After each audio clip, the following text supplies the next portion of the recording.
Today's episode of the Texas Toast Podcast, we're visiting with Ben Kadlacek, who went from Dripping Springs to being an Aggie Land artist, and now he's in Nashville.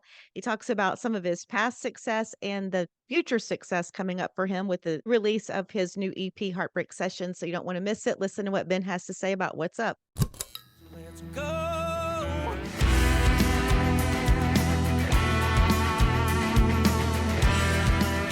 Welcoming today to the podcast. I'm so excited. We've talked about your music and we finally get to talk to you, Ben Kadlacek. Welcome to Texas Toast Podcast. Cheers. So you've got quite a story. You've been busy, and let's just talk about your background. You grew up in Dripping Springs. Yes. Beautiful, beautiful there. So it was call it a once upon a time small town. It's really kind of West Austin now, just far West Austin. Yes. It's growing. You know, when I was there, my mom and dad moved there in the 80s. My mom was a school teacher for a long time. And when they started there, my mom was in one school building. It was K through 12 in one building. And there was one flashing stoplight. And now there's like a hotel and, you know, a Whataburger. I think they're about to build a second high school, and all the HEBs there. It's just a huge town now. But Well, I get to hear a lot about that because I live on the coast. I'm in Matagorda, and where I live, we have a wonderful couple that owns a condo here, and they live in Dripping Springs. And they told the story about how they used to see nothing on their big back porch, and now they're seeing everything. yeah, no, it's nuts. You know, and I moved. So I grew up there. I moved away to go to Texas A&M, and I stayed in College Station for about 7 years. Graduated in 4, but stayed there for about another 3 years, right until COVID happened, and spent the first COVID year there, and then moved back and with my parents, and they moved to Lakeway, which is like the next little town over. But just the growth and just that, you know, few short years that I was gone to school was insane. I know. It is insane. It's happening in so many places. Let's talk about your time in Aggie Land, and you were an Aggie Land artist, Love Yeah. Corliss and Maverick. Yeah. So I guess that kind of where you started developing your musical skills and getting in front of a crowd, doing open mics and shows there. More so, yeah. So I started playing piano when I was a little kid. With piano lessons started when I was about 6, and it was always just kind of something I did for fun or as a release of stress, or, you know, not really thinking that I could do anything with music. I didn't really know that was even a option that I had. There was an amphitheater called Nutty Brown Amphitheater, which is where an AGB sits now in Dripping Springs. But they used to have artists come on Wednesday nights for free shows. I was like the first place I saw Cody Johnson, saw Kevin Fowler, Aaron Watson, and then Whiskey Myers came through one week, and I was like, that is what I want to do for the rest of my life. Those guys were rock stars in cowboy boots. Like, how do I make this happen? So when I moved to College Station, really started kind of writing music. It was terrible songs at first, but I was convinced to get in front of a microphone for an open mic night by one of my roommates in college, and just caught the bug and kind of started going from there. And I literally went around to just the naivety of everything. Went around to all these places saying, how do I play here? How do I play here? And a lot of them were like, who are you? Like, you don't, like, go write songs, go practice, and come back and see us. And I think I just bugged people at the tap for so long that they finally were like, okay, we'll let you have a shot. And I got a bunch of my buddies to come out, and, you know, made it worth their while. So they had us back, and it just kind of started going from there. Got hooked up with Corliss and Maverick, and did some of their shows on the patio. And we were supposed to actually be on Chili Fest the COVID year that got canceled, which I was real sad about. That was going to be an awesome lineup. But still, that's kind of, yeah, where I really kind of developed my first talent, I guess, or, you know, got the bug for touring and writing and networking and everything was in College Station. And then when I graduated, I moved into a house with my band, and, you know, we were able to practice whenever we wanted, and we toured out of there for quite a few years. Then you went in the studio in 2018 and recorded your first EP, Brazos County Bound, and that's a great single. All of us have done the 105 thing from Conroe. Yeah. But you had a really special song on there that did something special for you, and it's called Amen. Yes. So I was in a songwriting competition. The Texas Music Pickers did a songwriting competition at the Tap every year, and I lost 2 years in a row to guys named Lucas. The second year in a row, the second year was a guy named Lucas Jagno, who I love very dearly, Yes. a friend of mine.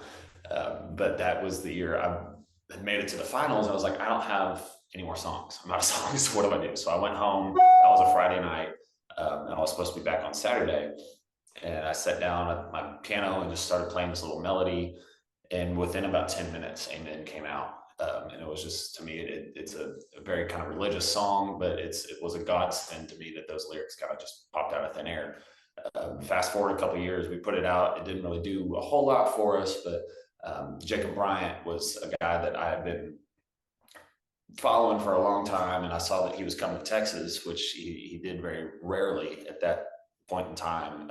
Georgia guy, recording in Nashville, did a lot of stuff out here, and on the East Coast, some more kind of Georgia, Florida stuff. But he was in Texarkana, so I bugged his manager for the better part of 2 months, just saying, "How do I open the show? We'd really love to open the show. Please let us come open the show." And finally, we said, "Okay." We get there, we sound check, and played that song in sound check. He came up to me afterwards. We were all eating dinner before the show, and he said, "Did you write that?" And I said, "Yeah, man, that's a song I wrote." And he goes, "I'd love to record it." I was like, "Man, you're lying. You're full of crap." And he goes, "No, I'm serious." So we exchanged numbers. We did the show. It went great. I'm not really thinking anything of it. About 2 weeks later, I'm sitting in College Station. I get a phone call from him. And he goes, "Hey, can you be in Nashville by 5 o'clock?" I was like, yeah, I guess so." So back together, drove 2 hours back down to Austin. Met my dad in the parking lot at the airport, switched keys. I hopped on a plane and flew to Nashville, and he came and picked me up on his tour bus from the airport. And it was just a super cool experience. We went to a hotel room. He's like, "Man, we got to go see a buddy real quick before we do anything." So we get to this hotel, and it's Jake Worthington sitting there playing guitar. And Awesome. so I'm just kind of fly on the wall, taking it all in. We go the next day. He's recording in Brantley Gilbert's studio, and just to be able to watch a true Nashville recording session. Because when I did that EP, it was me and my producer James Clopel, who played guitar for a whole bunch of famous rock bands too. He was in Hollywood Undead. He played for Deuce. He's actually guitar teching for Warrant, like the "She's My Cherry Pie" Warrant right now. So he's a super rock guy. We just did the entire thing in his apartment, and it was me and him. So to see the Nashville session and how these guys are just so quick at their numbers, it was like a different language to me. They charted out my song, which was cool, and hearing them talk, going, "Hey, we're gonna go to the 1-4, push 3, go to the 5, back to the 2," and I'm sitting there going, "Okay, what are they talking about?" "Okay, yeah, no, I got it." So that was super neat. He put it out. A couple weeks later, he said, "Man, this is making the record for sure." Then calls me again. He goes, "This is a single," and he goes, "We're pushing it to radio." And so just watching the process of this song kind of evolve was super neat. And can't say a whole lot right now, but I will say that the story of that song may not quite be over yet either. So uh, Oh, wow. if we get confirmation here in the next couple of weeks of something I think might happen, I'll let you guys know. But the song is continuing to open doors for me, and it's crazy what the power of one song can do to change your life. That's wonderful. Congratulations on that and the continued congratulations on all your stuff. Of course, we talk about your music anytime something comes out. Kyle's usually right on top of it. But let's talk about you're spending time in Nashville now, a lot of time in Nashville, correct? Yes, so I moved here full time about 6, 7 months ago. I'm trying to think of what today is. Yeah, about 6.5 months ago, I moved up here full time. And it's just been a nonstop kind of whirlwind since I got up here. Since that happened with Jacob, I started coming back and forth from Austin and Nashville, trying to get up here about once a month, twice a month. Um, and it just got to the point where I make the joke of I knew the Southwest flight attendants on a first name basis. So I was like, man, I'm spending way too much money on plane tickets. We might as well just look about, moving up here. And Hmm. it kind of happened on a whim where, we'd gone on family vacation to Florida, and my sister was like, "You have to do this. Like, you just need to go." And I was like, "Okay. Like, if we keep talking about where I want to go, we'll do it eventually. I got to save some more money." You're always just going to come up with excuses of, why you can't go. It's not the right time. It's never going to be the perfect time. So we got back on a Sunday, and I was like, "I think I'm going to go on Tuesday." And then Monday rolled around, and I was like, "We're going today." So I had no job, no place to live, and I just started driving and called a buddy that I played a songwriter round up here with, and he'd been letting me stay in his guest room when I was coming up to visit. I said, "Do you still have that room available? I'll pay you some money for rent." And he goes, "Come on." And stayed there for about 5 months and couch surfed with some other buddies. And then I'm finally in my own house now here in Nashville. So I'm very happy about that. That's terrific. Have you ever wondered how artists like Treaty Oak Revival, Red Clay Strays, and Aaron Watson maintain the high quality and high demand for their merchandise? CH Lone Star Promo is the answer. Created in Texas to serve Texas artists, and they're currently offering 15% off on all merch orders from musicians. Visit chlonestarpromo.com to get started and tell them Texas Toast sent you. I was reading the other day that it takes at least $1 million to break an artist. That's a ton of change, and it can feel overwhelming. But with social media leveling the playing field, you just need an effective strategy to release your music. Check out Release Rocket to ensure your single does not die after release day. You've already put time, effort, and tons of money into writing and recording your album. Let the guys at Release Rocket keep your new release alive. So you're playing shows. Are you playing a lot of shows at the different places there in Nashville? I was doing a lot of writers rounds when I first started up here and just playing anywhere and everywhere I could. And I just got a residency at Eric Church's new bar on Broadway called Chiefs. Hmm. That started 2 weeks ago, so I'm playing there 4 times a week, and that has been super super fun. Wonderful. That's great. Last Wednesday, so Eric Church is doing 19 shows himself at the bar, so it's a 6-story bar, which is crazy. The first floor is a typical Broadway kind of honky tonk, full band stage. Second floor is really more of a piano bar. They do dueling pianos up there, and which is great for me being predominantly piano. It's got a really cool kind of little 360 stage, but more intimate kind of dive bar setting. And then the third floor it looks like a mini Ryman. They call it the Neon Steeple. But they've got the stained glass windows and the church pews and the chairs, and that's where he's performing. And they're bringing a lot of cool acts over there too. Like Ray Riley Hubbard was just there. Bob Seger's coming in May, and then Nice. Eric Church is doing his 19 shows. But last Wednesday he had finished his show and came down and kind of popped in to my set, and then I just happened to be singing an Eric Church song when he walked in, and he sang Love that. yeah, he sang the last verse with me, and that has kind of gotten a little bit viral on TikTok. So it's been a fun experience these last couple of days too, watching my social media numbers go up a little bit as well. Yes. Yes. Well, let's talk about your current music. Heartbreak Sessions EP. When do you have a date for that to be released? We just got the artwork back yesterday and the masters for the remaining 3 songs this morning. So probably look Okay.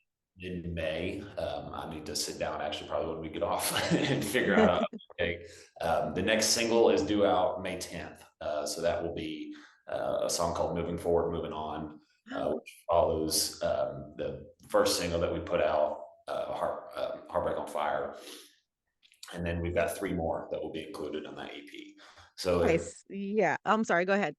I didn't really set out to write a concept album, concept EP when I started this. But my first 2 months living here, I found a girlfriend and lost a girlfriend. And I was like, man, I'm just writing a whole lot of heartbreak songs right now. So my mentor up here, his name's Brad Clark. He was working with Universal Music Group and has now moved over to Concord, but been super, super helpful to me. And we just sat down, we were having lunch once every couple of weeks and was sending him everything that I was writing. And he's like, man, these songs all kind of go together. Like you should look at maybe kind of putting this into a project. And what happened, it turned out is, it's really kind of tells the story of a breakup, at least from my perspective. It's, the first song is, you wake up, she's gone. It's kind of, the realization is setting in. And then, the next song is like when you're really sad. And then the song after that is the first time maybe you see her out in public. It's like, man, this is, it's feeling like I just saw a stranger. I don't know how to deal with that. And then, it talks about, do you even think about me anymore? I'm thinking about you so much. The next song is like, do you even think about me? And then the last one, which is going to be the next single, is, at some point you got to pull yourself up by the bootstraps and get back out there and move on a little bit. So it's Yeah.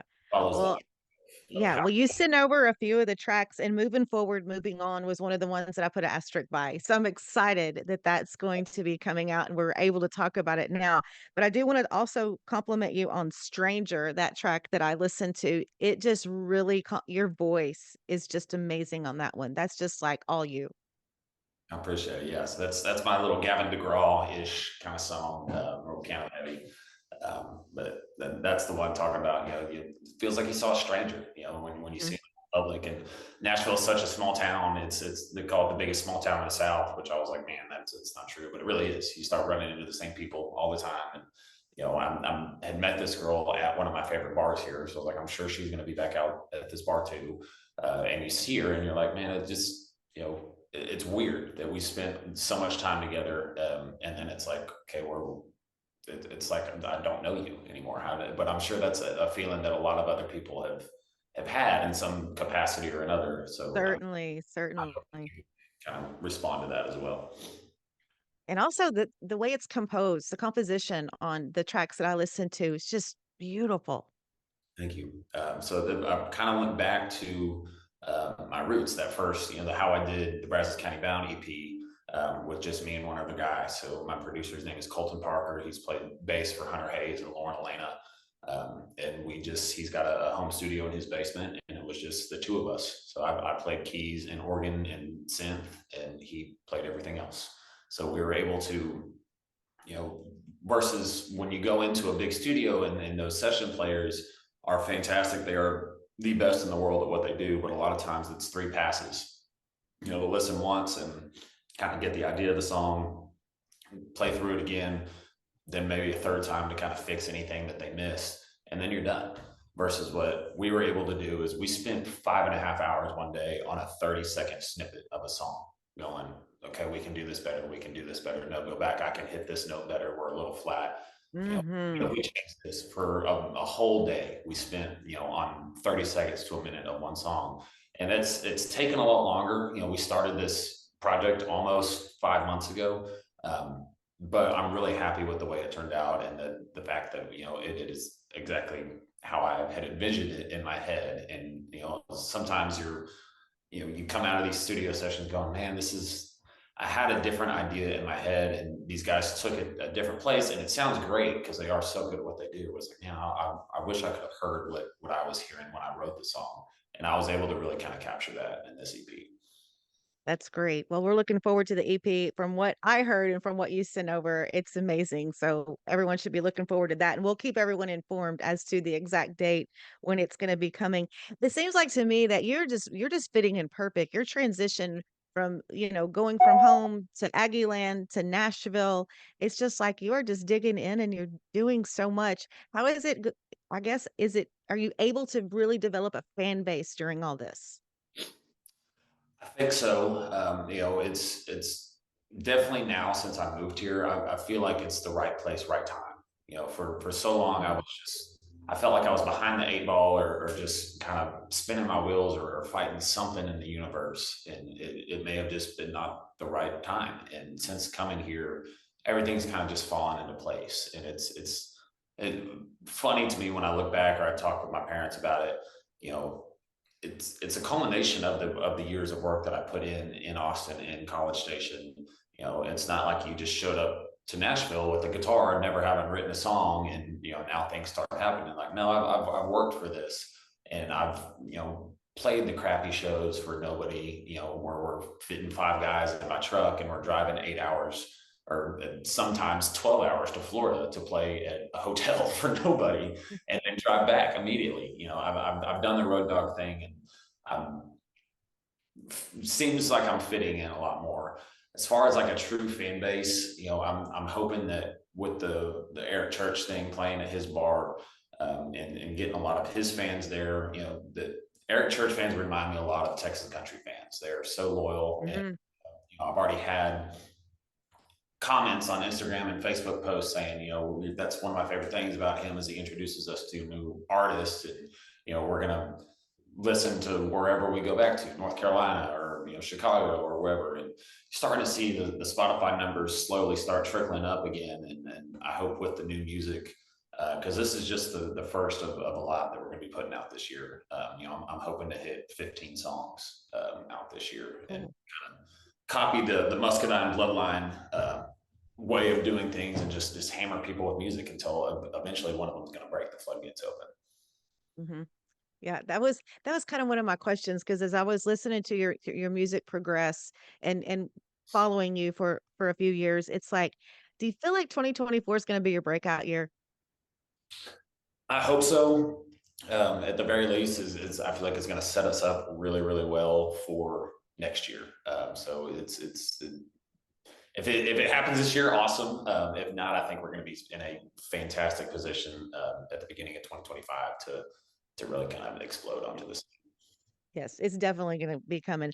It's something I meant to bring up when we were talking about your songs is you and I adored I got Trent Cowie's shirt on. When y'all did that fun song last it was last summer, wasn't it? Yeah. Having our have ourselves a day. Oh man, I love that. That That was is still fun. one that gets talked about all the time, and I didn't really play it a whole lot when I was still in Texas. And sending these band guys that I'm playing with now all of my songs are like, we're going to kind of craft a set list to be playing, and they're like, this song is so fun, like this has to make it. And sorry, Trent, I'm singing your verse because you can't come to Nashville and then sing with me every night, but it is a fun song. That's, the guy that I was living with for so long, he was like, man, this is a song when I'm having a crappy day at work or it's 6 a.m. and it's cold and I gotta go. He was a home inspector and he's like, I gotta go crawl under people's houses with snakes and rats. He's like, this is the one that I put on to kind of get me in a better mood. And I'm so glad that he agreed to hop on it with me. I'd written the entire thing and I was like, man, it's missing something. And I was like, I just happened to be talking to Trent. I was like, man, listen to this, see if you can write a verse to this. He's like, all right, I got you. And he came in and it happened real quick and real organic. And I love that guy so much. I do too. He's something special. He's got a lot of stuff coming up too. It's like you just say Trent Cowie's name and you just get a big smile. So, looking forward to the EP coming out. And let's talk about how people can find you on your different socials because I know your website is like Ben Cad Music. So let's kind of Yeah, let everybody know where to find you. across the board. I know Kadlacek's not the easiest thing to spell or say. I joke that if people can figure out how to say Coetzel, eventually they'll figure out how to say Ben Kadlacek. But I've made it easy as I can. Ben Cad Music across the board, Twitter or X, whatever it is now. I haven't updated my phone, so it still shows Twitter. But Facebook, Instagram, it's all Ben Cad Music. And then if you go on Apple Music or Spotify or Amazon, if you just type in BNKAD, I should pop up. Yeah. Well, I like the whole Kadlacek because I'm a L chick. Yeah. Came from a community with those names. I grew up in Sealy. We all had those names. Unfortunately, I've not been able to find any good kolaches up here yet, but Oh no. the two things I miss are good kolaches and HEB. I've had to unfortunately go to Kroger and Trader Joe's and Costco, which are great, but they're definitely not an HEB. Right, right. Well, it's been a joy visiting with you. We love your music. I love what I heard, what you sent over, and we're going to be following along. And thank you so much for coming on the podcast. Absolutely. Thank you guys for having me.